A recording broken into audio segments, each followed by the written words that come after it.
UP TGT PGT भूगोल 2021 practice set part 9 में अगला प्रश्न है।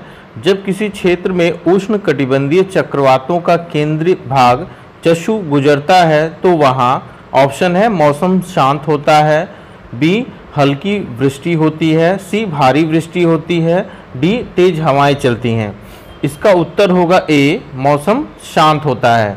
उष्णकटिबंधीय चक्रवातों की संरचना में सबसे अधिक विलक्षण बात यह होती है कि इनके केंद्र पर शांत क्षेत्र पाया जाता है जिसके ऊपर आकाश प्राय मेघरहित होता है।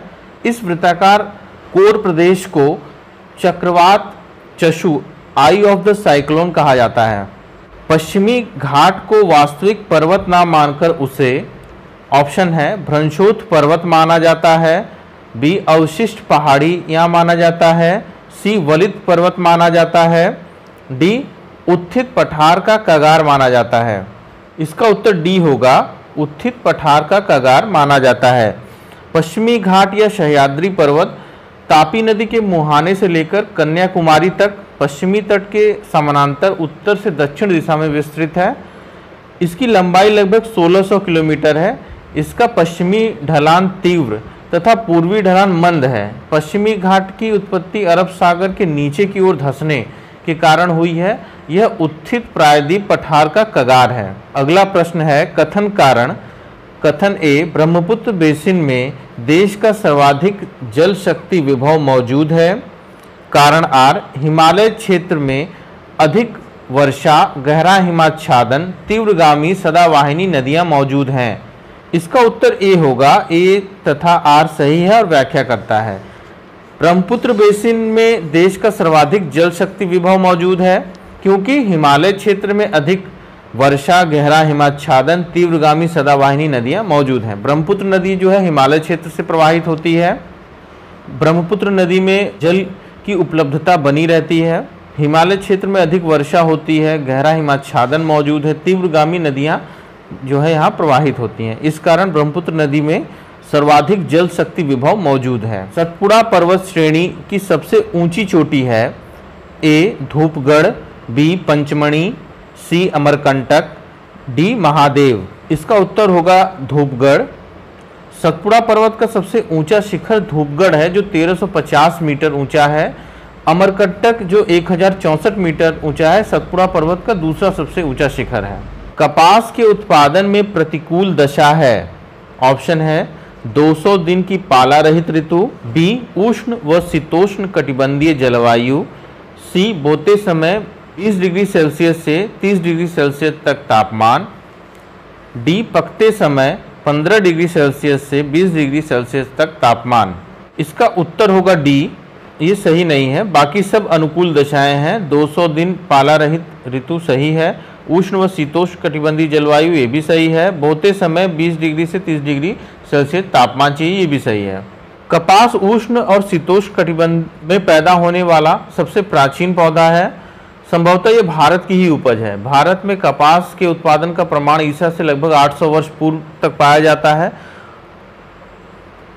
उत्पन्न होने के समय तापमान इसमें 20 से 30 डिग्री सेल्सियस तक चाहिए।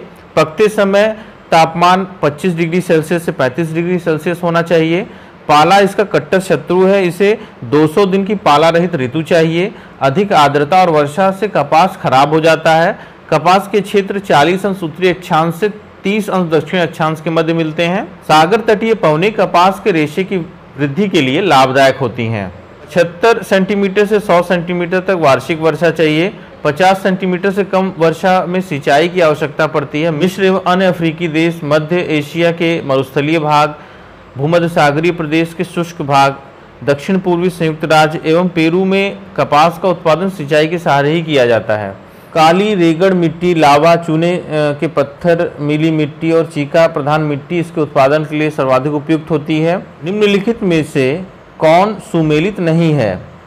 सिएटल डिब्बाबंद मास, लॉस एंजल्स, हॉलीवुड, गोरकी इंजीनियरिंग उद्योग, लियोन रेशम वस्त्र उद्योग। इसका उत्तर ए होगा सिएटल डिब्बाबंद मास। ये डिब्बाबंद मास के लिए नहीं फेमस है, यह वायुयान निर्माण के लिए प्रसिद्ध है। बाकी सब हमारा सही है। लॉस एंजल्स में हॉलीवुड स्थित है, ये सही है। गोरकी इंजीनियरिंग उद्योग के लिए फेमस है। जो रूस में है गोरकी, लियोन जो फ्रांस में है, ये रेशम वस्त्र के लिए फेमस है, और शिकागो जो है वो डिब्बाबंद मांस या विश्व की मांस की राजधानी या मांस मंडी कहलाती है। जापान की प्रमुख फसल चावल है। कथन ए, कारण है जापान में पर्वतीय ढालों पर सीढ़ीदार खेती की जाती है। इसका उत्तर बी होगा। ए तथा आर दोनों सही है, परंतु आर ए की सही व्याख्या नहीं करता। इसको देख लेते हैं। जैसे जापान की प्रमुख फसल चावल है, ये तो सही है, और जापान में पर्वतीय ढालों पर सीढ़ीदार खेती की जाती है, ये भी सही है, मगर ये एक दूसरे की व्याख्या नहीं कर रहा है। जापान की प्रमुख फसल चावल है क्योंकि वहाँ पे अन्य फसलों के उत्पादन के लिए भौगोलिक दशाएं उपस्थित नहीं हैं। चावल जापान की सबसे महत्वपूर्ण फसल है। जापान की कुल कृषि योग्य भूमि के लगभग 1/3 भाग पर चावल की कृषि की जाती है। यहाँ चावल की खेती केवल समतल मैदानी भागों में ही नहीं बल्कि पहाड़ी ढालों पर भी सीढ़ीदार खेतों में की जाती है। जापान की आर्द्र मानसूनी जलवायु चावल के लिए उपयुक्त है। अधिकांश चावल का उत्पादन मध्य एवं दक्षिणी होन्शु, दक्षिणी पश्चिमी क्यूशु तथा शिकोकू द्वीपों में नदी घाटियों तथा सागरीय जलोढ़ मैदानों में प्राप्त होता है। जापानी भाषा में मैदानी चावल को हाटा, पहाड़ी चावल को कोटा और दलदली भागों में उत्पन्न किए जाने वाले चावलों को टा कहते हैं। इसको एक बार और देख लीजिए, इंपॉर्टेंट है। जापानी भाषा में मैदानी चावल को हाटा, पहाड़ी चावल को कोटा और दलदली भागों में उत्पन्न किए जाने वाले चावल को टा कहते हैं। बीफ उत्पादक देशों का अवरोही क्रम है।